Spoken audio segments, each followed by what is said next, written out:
Gardener by passion में आप सबका स्वागत है। सबको मेरा नमस्कार। 10 ऐसी गलतियां जो हर गार्डनर बिगिनिंग में जाने अनजाने कर देता है, उसके बारे में जो है आज बात कर रहे हैं। इसके पहले 2 वीडियो हमारे आ चुके हैं, ये पार्ट 3 है। ये स्ट्रेस मैनेजमेंट के अंडर आता है। तो स्ट्रेस मैनेजमेंट को भी समझना बहुत ज़रूरी है कि किन किन कारणों से जो है हमारे प्लांट्स जो हैं स्ट्रेस में चले जाते हैं और फिर उनकी ग्रोथ जो है उससे बहुत ज़्यादा प्रभावित हो जाती है। तो स्ट्रेस मैनेजमेंट को समझे बिना अगर हम गार्डनिंग करेंगे तो बहुत सी गलतियां हम जाने अनजाने करते रहेंगे। तो इसलिए जो है इस वीडियो को जो है बहुत खास समझकर अंत तक देखें, और अगर आपको वीडियो पसंद आए तो चैनल को जो है सब्सक्राइब करें। तो चलो वीडियो जो है शुरू करते हैं। तो आज जो हम जिस पॉइंट को कवर करने जा रहे हैं वो है ट्रांसप्लांट। बहुत देखने में कोई बड़ी बात नहीं लगती है, लेकिन बहुत ही गहरे छोटी छोटी बातें हैं इसमें समझने वाली, जिनको समझे बिना अगर हम ट्रांसप्लांटिंग करेंगे तो पौधे ने 100% स्ट्रेस में चले जाना है और उसमें जो है उसकी मृत्यु भी हो सकती है। तो उसका काफ़ी दुख आता है हर गार्डनर को। तो इसमें जो है थोड़ा सा गहन चिंतन करेंगे। तो चलो वीडियो शुरू करते हैं।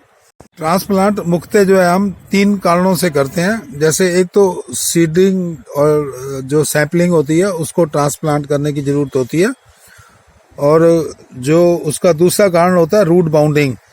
अगर हमारे पौधे के अंदर रूट बाउंडिंग हो जाती है तो हमें उसको ट्रांसप्लांट करना बहुत ज़रूरी होता है।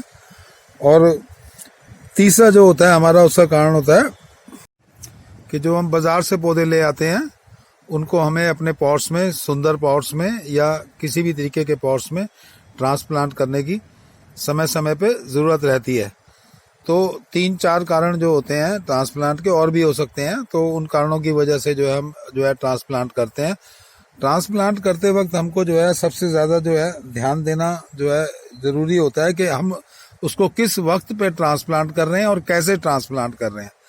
देखें, अगर हम नर्सरी से कोई पौधा लेके आते हैं तो जो उसका रूट बॉल होता है, अगर हम उसको डिस्टर्ब नहीं करते हैं तो ट्रांसप्लांट में कोई परेशानी सामान्यतः नहीं आती है।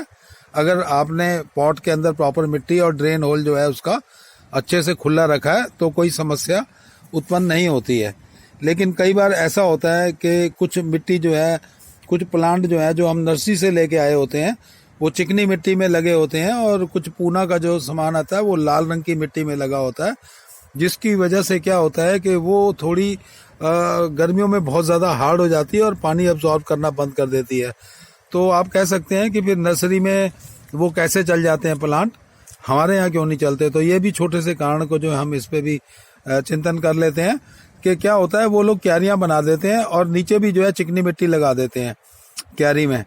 तो जब वो क्यारी में पानी भरते हैं तो जो आपकी पॉलीथीन्स होती हैं या गमले होते हैं उनमें नीचे से होल से वो पानी लेता रहता है और कंटिन्यूसली पूरा दिन पानी लेता है, स्लो पानी लेता है। तो ये पूना की मिट्टी होगी और चिकना मिट्टी जो है ये बहुत स्लो वाटरिंग एब्जॉर्ब करती हैं, तो वहाँ वो नीचे से एब्जॉर्ब करता रहता है। तो कई बार जो नए गार्डनिंग शुरू करते हैं वो सोचते हैं भाई वहाँ चल रहा है तो मेरे यहाँ क्या परेशानी है। नहीं, इस बात को समझने की ज़रूरत है। वहाँ का जो है, वहाँ उन्होंने एक अलग एनवायरनमेंट दे रखा है और आप एक अलग जो है ढंग से उसको पाल रहे हैं। तो दोनों बातों में अंतर है, उसको समझना बहुत ज़रूरी होता है। अगर हम उसको समझे बिना गार्डनिंग करेंगे तो हम अपना नुकसान कर बैठेंगे। तो जितने भी पौधे पूना के होते हैं या फिर जो चिकनी मिट्टी में लगे हुए पौधे होते हैं उनको निकाल कर, इसका एक अलग से वीडियो बन सकता है, वो हम बना देंगे। लेकिन अभी जो है खाली हम स्ट्रेस के कारणों पर विचार कर रहे हैं। तो जब अगर हम उसको जो है सीधा डाल देंगे पौधे को और उसको पानी मिलना बंद हो जाएगा तो पौधा जो है स्ट्रेस में चला जाएगा। तो इस वजह से जो है उसका ट्रांसप्लांट जो है करना बहुत ज़रूरी होता है। तो समय समय पे जब भी आप पौधा लेके आएँ और उसको जो है ट्रांसप्लांट करें, पर कब करें, अब दूसरा प्रश्न ये उठता है। जो बहुत मेन चीज़ है उसको ये भी आपको इसमें सोचना चाहिए, विचार करना ज़रूरी है कि जब हम नर्सरी से पौधा लेके आते हैं तो उसको इमीडिएट जो है ट्रांसप्लांट नहीं करना चाहिए।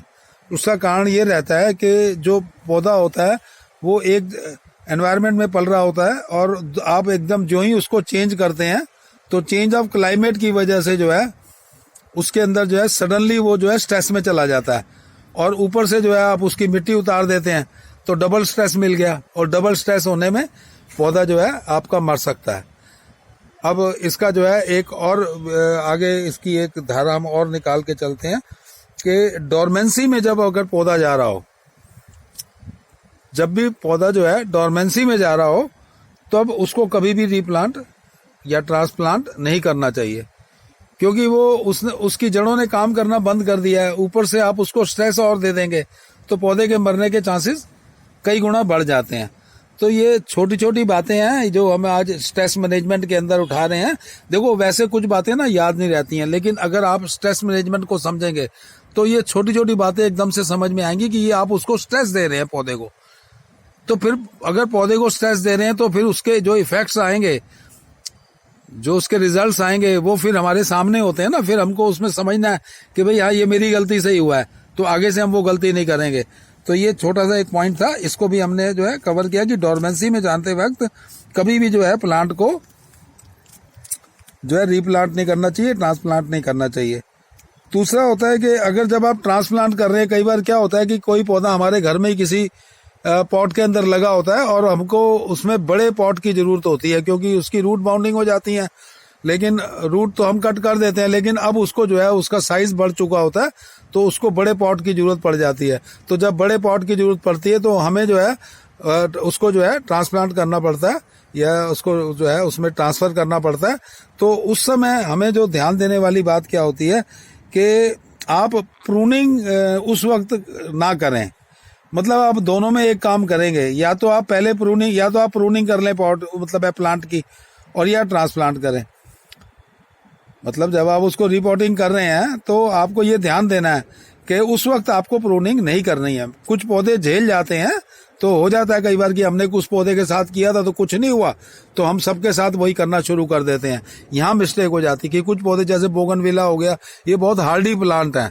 आप ये देखिए ना, ये रोड साइड पे लगे हुए हैं, तो हम तो इनको बड़ा कॉमन प्लांट समझते हैं, लेकिन ये बहुत खास प्लांट है, क्योंकि इतने हार्डी हैं कि पानी कम मिले तो झेल लिया, जैसा भी जो है मौसम का बदलाव भी सारा झेल लेते हैं। तो जो हार्डी प्लांट हैं वो झेल जाते हैं इस ढंग से कि आपने प्रूनिंग भी कर दी और साथ साथ जो है उसको जो है रिपोर्ट भी कर दिया। तो ये इसमें ध्यान देने वाली बात है कि सब पौधे एक जैसे नहीं होते हैं। कुछ जो है नहीं झेल पाते तो आपके पौधे मर सकते हैं। तो उसका जो है सबसे बड़ा यही है कि प्रूनिंग और रिपोर्टिंग या ट्रांसप्लांट करना एक साथ ना करें। आप प्रूनिंग कर लें, 5, 7, 10 दिन बाद जब आप देखें उसमें थोड़ी सी नई ग्रोथ हल्की सी शुरू हो गई है, तो हर पौधे की अलग अलग समय पे होती है और मौसम का भी डिपेंड करता है कि किस समय आप प्रूनिंग कर रहे हैं, उसके हिसाब से जो है उसकी ग्रोथ होती है।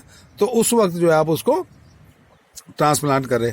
तो ये भी हमने एक पॉइंट कवर किया। अब इसका जो है हम इसको और आगे थोड़ा सा बढ़ाते हैं। मैं अलग अलग विषय बना रहा हूँ, इनके अलग अलग टॉपिक बना रहा हूँ। एक ही टॉपिक को कई टॉपिक में विभाजित करके चल रहा हूँ ताकि हर ढंग से हम उसको समझ सकें। डोरमेंसी का हमने पॉइंट क्लियर कर लिया और दूसरा बता दिया कि प्रूनिंग और ये एक साथ नहीं करनी है। तीसरा जो है हम कब ट्रांसप्लांट करें, वो बहुत इंपॉर्टेंट है। देखो जब भी कोई पौधा ग्रोथ में होता है ना, कोई भी पौधा जब ग्रोथ में होगा, तो जब आप उसको ट्रांसप्लांट करेंगे ना तो उसको इतनी मुश्किल नहीं आएगी। जैसे डोरमेंसी में हम कह रहे हैं कि ट्रांसप्लांट नहीं करना चाहिए, तो कब करना चाहिए? तो जब उसका ग्रोइंग टाइम हो तब ट्रांसप्लांट करना चाहिए। देखो इसमें विचार करना, आप बहुत आनंदित हो जाएंगे कि कितना गहरा पॉइंट है, छोटा सा पॉइंट है कि जब पौधा ग्रो कर रहा हो तब उसको अगर आप ट्रांसप्लांट करते हैं तो उसको इतनी मुश्किलों का सामना नहीं करना पड़ेगा, क्योंकि उसके अंदर एनर्जी होती है, बूस्टर होती है, मौसम भी उसके साथ होता है। अब जब मौसम उसके साथ नहीं है तब आप उसको ट्रांसप्लांट करेंगे तो कैसे जो है चलेगा, फर्क आ जाएगा ना उस चीज का। तो ये छोटे छोटे पॉइंट है, बहुत बारीकी से समझने वाली चीजें होती हैं। बस ये 3-4 वीडियो देख लेंगे, आपको अपने आप ही जो है समझ आ जाएगा। अगर कोई पॉइंट समझ नहीं आता तो वीडियो दोबारा देखें, 3 बार देखें, लेकिन उनके छोटे छोटे पॉइंट्स को दिमाग में बिठा लें। और एक बार वो दिमाग में बैठ गए, कोई माई का लाल जो है आपको गार्डनिंग में जो है ऊपर जाने से नहीं रोक सकता। और मैं गारंटी करता हूँ कि 1/10 आपका खर्चा रह जाएगा। आपको गुलदाउदी लगानी आ गई, आपने एक गुलदाउदी, अब मेरे पास ये पड़ी है, मैं इसको रोक लूंगा, पिंक कलर को रोक लूंगा, इसको रोक लूंगा, एक एक पौधा रोकूंगा, जो ही अगली बार सीजन आएगा इनके 10-10 मैं बना लूंगा। तो गार्डनिंग समझ आ जाएगी तो खर्चा खत्म ना। आप 50 पौधे बनाओ, 100 पौधे बनाओ, घर में ही बना लोगे तो आपको जरूरत ही नहीं। और आपको पता है कि गुलदाउदी जो है 12 महीने रुक जाती है, मरती नहीं है, मतलब समर में भी ये सर्वाइव करती है। तो थोड़ा सा छाया में रख दिया, पड़ी रहेगी एक जगह, पानी देते रहना है बस। और जो ही अगला, अब इसमें फायदा क्या होता है कि जब आप अगर अपने पौधों को बचा लेते हैं, उसका फायदा क्या, आपने अपनी मनपसंद के पौधों को बचा के रख लिया, अगली बार आपको बाजार में जाते हो वो वाला मिलता ही नहीं है जो आपके पसंद का होता है। तो फिर अगली बार अगर आप जाओगे तो आप कुछ नया ढूंढ के लाओगे, आप कहोगे ये वाले मेरे पास हैं और मैं ये इनको लेके जाना। तो कई बार क्या होता है कि बहुत सारे प्लांट हमारे पास हो जाते हैं, जैसे गुलदाउदी है, गुलदाउदी की बहुत वैरायटी कर लेते हैं। तो आपके जो मनपसंद है आप उसके ऊपर कोई धागा बांध दें, नहीं तो आप पहचान नहीं पाएंगे। जब फ्लावर्स खत्म हो जाएंगे ना तो पहचान नहीं पाएंगे। तो कोई भी निशानी, मैं तो धागा बांधने का मेरा यही मतलब है कि कोई भी ऐसी पहचान आप रख लें कि इन पौधों को मुझे रोकना है। तो कई बार हम पॉट खाली कर लेते हैं, कुछ कर लेते हैं, तो वो उस चीज से बचने के लिए आप नीचे जो है या तो पॉट पे मार्किंग कर दें और या प्लांट के ऊपर कोई धागा बांध दें, लाल रंग का धागा, ऐसा धागा कि भाई ये वाले जो है पौधे जो है मेरे मनपसंद के, मुझे रोकना है। क्योंकि जब उसके ऊपर फ्लावर नहीं होंगे तो आपको पता नहीं चलेगा कि किसको रोकना है और किसको छोड़ना है।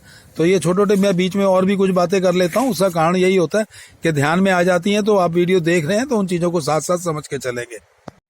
तो इससे अगला जो हम पॉइंट कवर करने जा रहे हैं स्ट्रेस मैनेजमेंट के अंदर, sudden change of climate condition. देखो, एक तो सडन चेंज हो जाता है कि जैसे कई बार ऐसा भी हो जाता है कि धूप निकली हुई है, बारिश आ गई, सडन हो गया, चेंज हो गया, तो आप देखते हैं कि आपके बहुत से पौधे जो है एकदम मर जाते हैं। तो ये सडन चेंज है, इसमें तो हम कुछ कर नहीं सकते, ये तो प्रकृति है। लेकिन कई बार क्या होता है कि कुछ प्लांट्स ऐसे होते हैं जो इंटीरियर भी रह लेते हैं और एक्सटीरियर भी रह लेते हैं।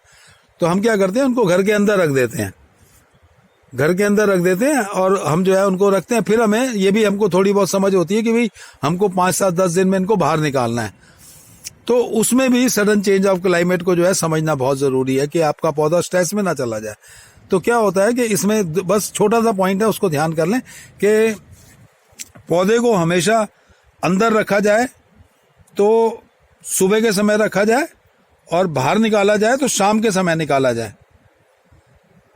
रखा जाए तो सुबह के समय रखें और बाहर निकालें, जब अपने घर से उसको बाहर निकालें तो शाम के समय में निकालें। अब इसमें जो है पॉइंट मैं नहीं समझाऊंगा, आपने खुद सोचना है मैं क्यों कह रहा हूं ऐसा। खुद आप इसमें विचार करें कि शाम को क्यों कह रहा हूं कि बाहर निकालें और सुबह कह रहा हूं अंदर करें। इस पॉइंट पे आप खुद विचार करें, किसी और वीडियो में इस बारे में बात करेंगे। कुछ चीजें मैं आपके लिए छोड़ रहा हूं ताकि आप जो है थोड़ा सा इस बारे में अपने भी जो है विचार, अपनी सोच जो है इसमें जो है उसको चालू करें। तो ये जो है पॉइंट है कि जो sudden change in climate condition से भी प्रॉब्लम्स हो जाती है। और एक पॉइंट और, तीसरा पॉइंट इसमें कवर कर रहे हैं, पुअर न्यूट्रिशन। अगर आप जो उसकी ज़रूरत है वो उसको नहीं देंगे, मतलब उसको लोहा चाहिए नहीं, उसको मैग्नीशियम चाहिए, आप उसको जो है आयरन बढ़ाए जा रहे हैं या पोटाश बढ़ाए जा रहे हैं, तो वो ये जो है ना, ये इसको हम बहुत ही पुअर न्यूट्रिशन में लेते हैं। पर्टिकुलरली जो लोग केमिकल यूज कर रहे होते हैं ना, वो तो वैसे तो जो केमिकल यूज कर रहे हैं वो लोग काफी समझदार होते हैं, मतलब वो पुराने खिलाड़ी होते हैं तो उनको उसका पता होता है। लेकिन जब नया बिगिनर जो है ना, हम जैसों की 10-5 वीडियो देके हमारे जैसे लोगों की कुछ सीख लेता है तो वो गलतियां कर जाता है। सब लोग देखना पसंद नहीं करते हैं, मुझे मालूम है व्यू बहुत ज्यादा नहीं होने वाले, लेकिन इन विषयों को कोई टच इसलिए नहीं करता, उनको व्यू चाहिए। मुझे व्यू नहीं चाहिए, मुझे कम व्यू आ जाए, कम लोग देखें। लेकिन अगर मैं एक बंदे को भी गार्डनिंग के बारे में बता पाया तो मैं समझूंगा माँ प्रकृति ने जो मेरे पे कल्याण किया वो उसका भी कल्याण हो गया, उसको भी जो है उसका जो इंटरेस्ट है वो बना रहेगा, इंटरेस्ट टूटेगा नहीं। तो मेरी वीडियो थोड़ी लंबी हो जाती है, लेकिन जो है अब इस पॉइंट को भी हमने किया कि आपने पुअर न्यूट्रिशन क्या होता है। और दूसरा पुअर न्यूट्रिशन को ऐसे भी समझ सकते हैं कि आपने उसको भोजन ही नहीं दिया, आपने बहुत कम भोजन दिया, जितनी उसको जरूरत थी उससे कम भोजन देना भी पुअर न्यूट्रिशन है। लेकिन जो जरूरत है उससे भिन्न देना भी जो है पुअर न्यूट्रिशन है ना। आपको कैल्शियम की जरूरत है, मैं आपको जो है नाइट्रोजन दे रहा हूं, तो कोई फायदा नहीं है ना उस चीज का। तो ये चीजें छोटी छोटी होती हैं, इन पे अच्छे से विचार करेंगे तो हम बहुत अच्छे से गार्डनिंग कर पाएंगे। अब वीडियो को यहीं पे विराम देते हैं। अगर आपको मेरी वीडियो पसंद आई हो, आपको ये सब जानकारियां पसंद आई हो, मैं इस माली की कोई बातें समझ में आई हो और अच्छी लगी हो, तो खुद भी सब्सक्राइब करें और अपने मित्रों से भी जो गार्डनिंग करते हो, जो गार्डनिंग ना करते हो उनको ना कहें, लेकिन जो गार्डनिंग करते हैं उनको भी आप सजेस्ट कर सकते हैं और इसको शेयर कर सकते हैं। तो बहुत बहुत धन्यवाद, आप सबका बहुत बहुत आभार, समय देने के लिए आप सबका बहुत बहुत आभार, धन्यवाद।